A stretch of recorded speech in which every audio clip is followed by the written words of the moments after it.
Today, the quest continues to help my subscribers become the best pianists of all time. And in this video, I'm going to react to two subscribers who have sent me their piano playing very different pieces. First up, we have Mark, who took some piano lessons before the pandemic, but stopped because of the pandemic. And he only recently, in the last couple of months, decided to start practicing again, learning pieces with sheet music. So let's get into it.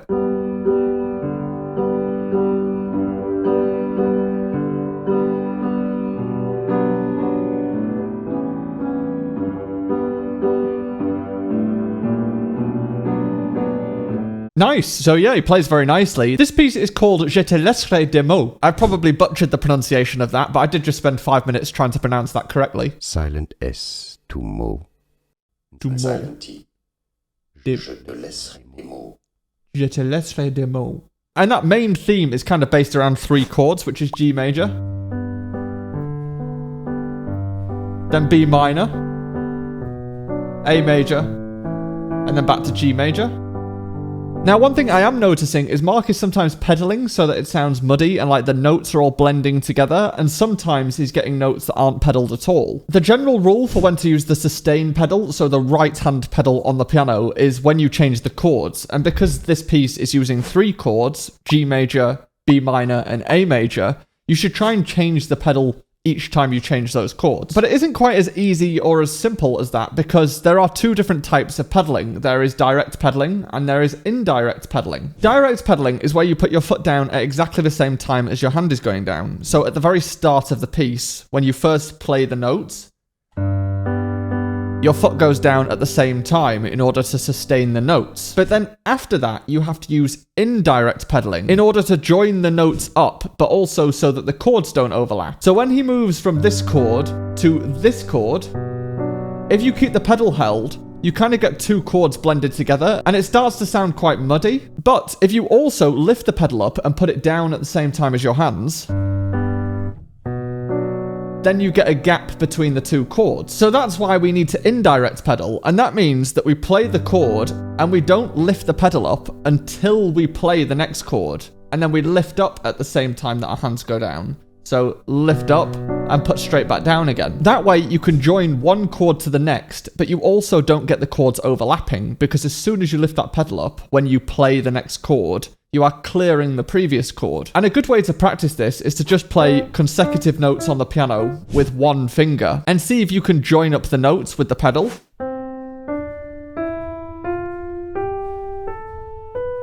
But you'll also have to make sure that you're not overlapping the notes. So you'll have to make sure that you lift your foot up at the same time that you press the key, and then put your foot straight back down again, rather than trying to put your foot down at the same time as your hand and leaving that small gap before.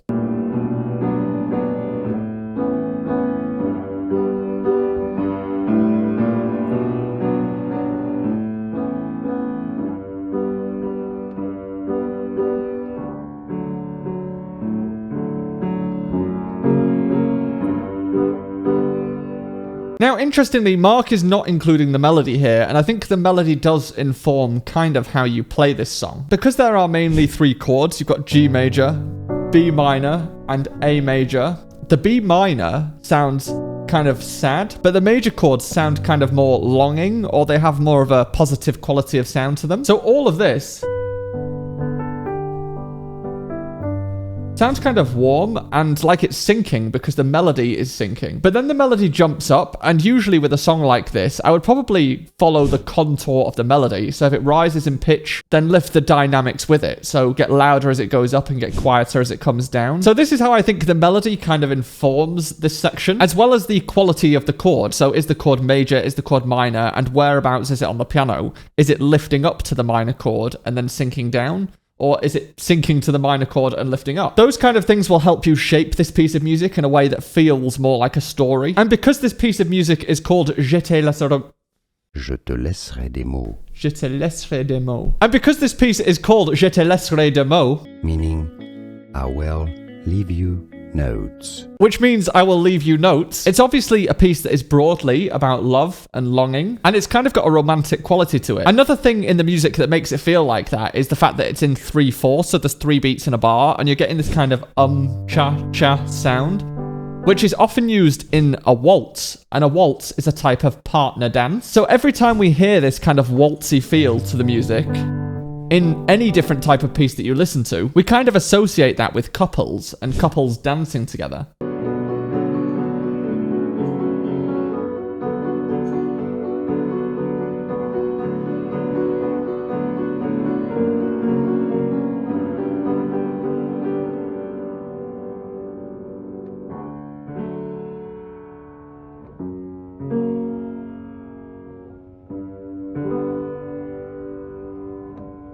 Now, for this section of the piece of music, there is a few interesting things that are happening. Firstly, once again, we have that descending bass line, which is B, A, and then G. Then in the right hand, we have this alternating chord pattern.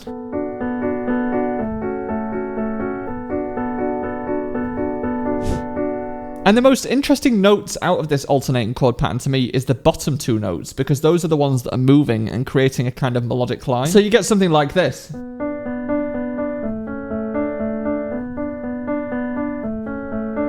And adding those top notes back on.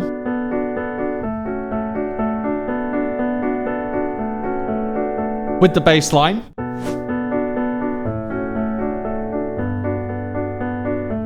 Now, because the note that we are landing on is that G in the bass, I'd probably slow down and wait for that moment slightly so that it feels more satisfying when you sink to the bottom.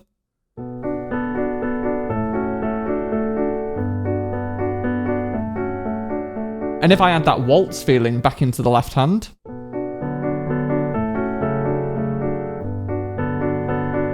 And then when you get to the chords at the end of this,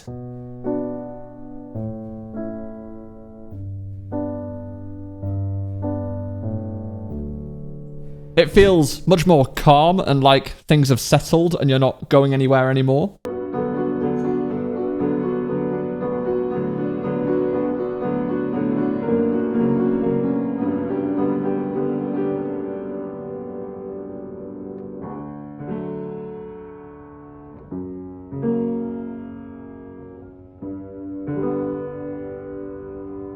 One other thing that I noticed about Mark's playing is that sometimes he gets the chords slightly spread so that the notes aren't being played exactly together. Instead of this, you're getting something like...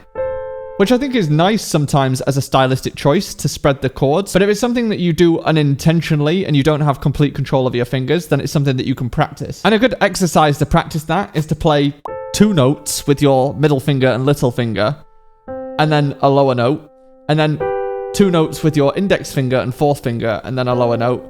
Then your middle finger and your little finger, lower note, index finger and fourth finger, then the lower note, and then come back up. So you get something like this. This kind of exercise will allow you to practice playing those two notes exactly together. The reason that this happens most of the time is because obviously our fingers are different lengths. Your little finger tends to be, for most people, smaller than your other fingers. And so on the piano, you have to accommodate for this by angling your fingers and your wrist in a way that means that you're going to play the keys down at the same time. And the more you play the piano, the more intuitive this becomes so that you don't have to think about it. But in order for something to become innate on the piano, you have to get it correctly a lot of times. So therefore, doing an exercise that helps you deliberately practice that thing is going to help a lot. But Mark plays very well. It sounds very nice. Okay, next up we have Freddy. And Freddy is 13 years old and he's been playing for 1 year. And in this video, he's playing Chopin's Nocturne in C sharp minor. And he's playing the opening of this piece in this video after having 3 lessons on it.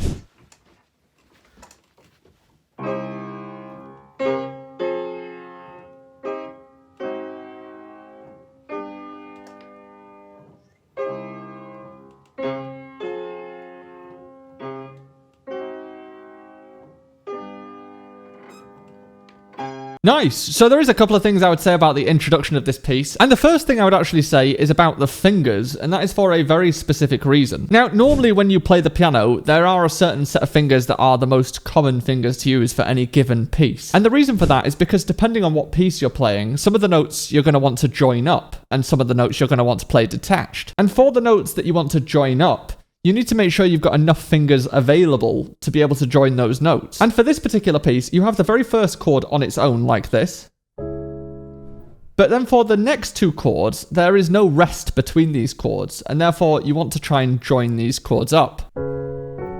If you don't use a finger in the left hand that allows you to connect those two notes, then you're going to be left with a gap, which we don't want. Interestingly, these two chords also feel like a tension and release. We have this chord, which feels like it resolves to this chord. And so you can kind of lean and release like this. So you'll get something like this for these first three chords.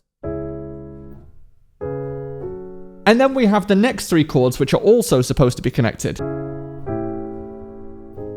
And in this case, this last chord also feels like a resolution, having this weird tense chord, which resolves to here. And whenever we have tension like that, you want to lean on the tension so that the resolution sounds even more satisfying. So that whole section will sound like this.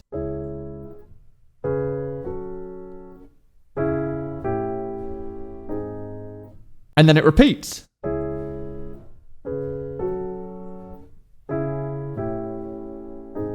If you think of that really soft dynamic as more of an introverted feeling than being really soft, then as long as you keep the music feeling very introverted, then you can kind of lean on those tensions and pull away on those resolutions.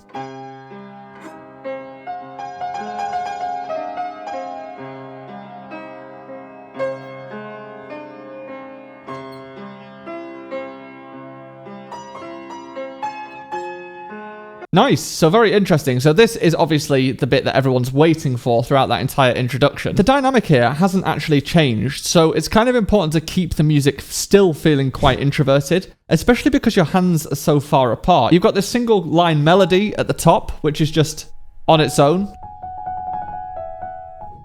And then it's just supported by the colour that is created by these chords.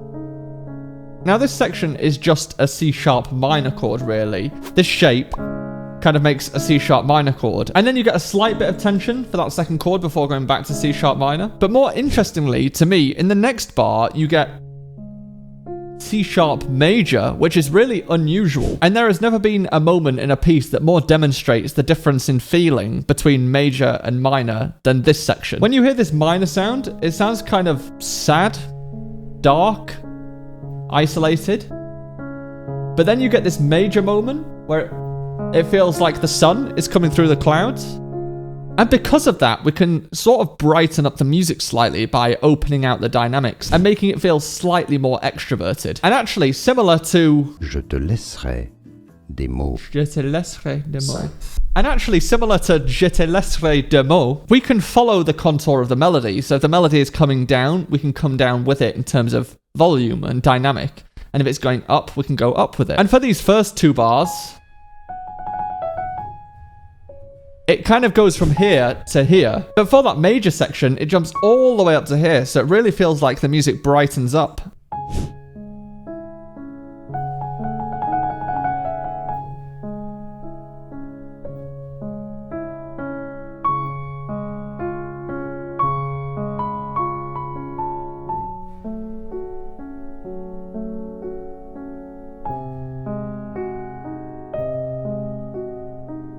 These are just some of the things that I would think about if I was trying to play this in a very emotional and musical way. But one other thing I would suggest practicing for Freddy is to try and get balance between your hands, because you don't want this left hand to sound too invasive and like it's taking over.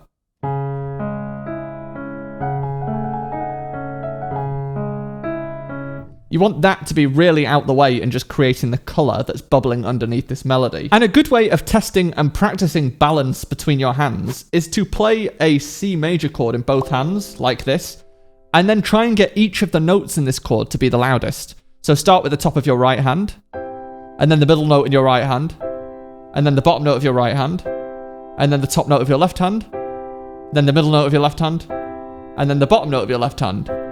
This is a good way of practicing balance between your hands and getting each of those notes to be the loudest, so that when you play a piece like this and it's just a note in your right hand against notes in your left hand, you can really make that right hand stand out.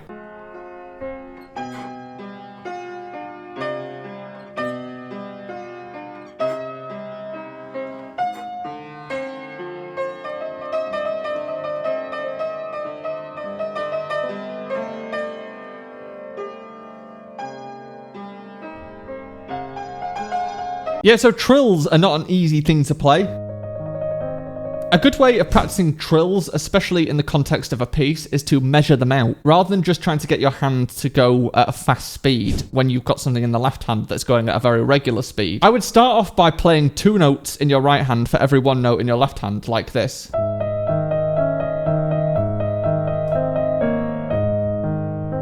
And then try 4 notes.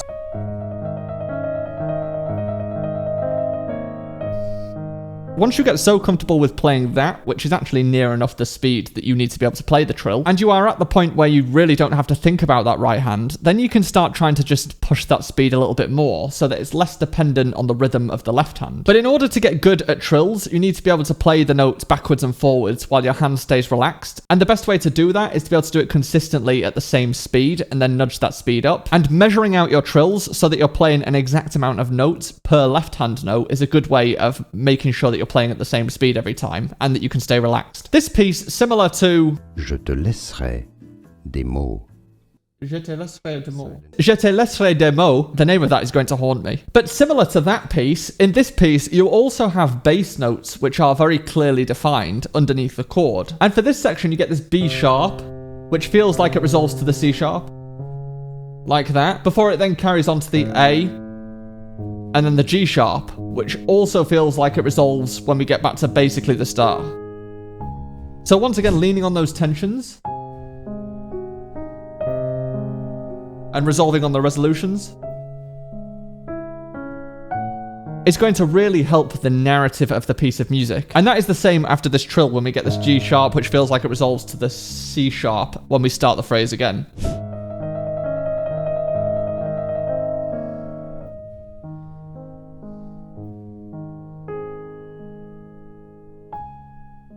But yeah, both Freddy and Mark play great, and these kind of things are things that you can improve over lots of pieces over lots of time. But they really do make an impact on kind of the emotional quality of a piece of music and how it sounds to a listener. If you want to send me your playing, then you can do that with a link in the description. And if you want to see my reaction to Jin Woo playing Debussy's Arabesque No. 1, then head on through and I will see you there.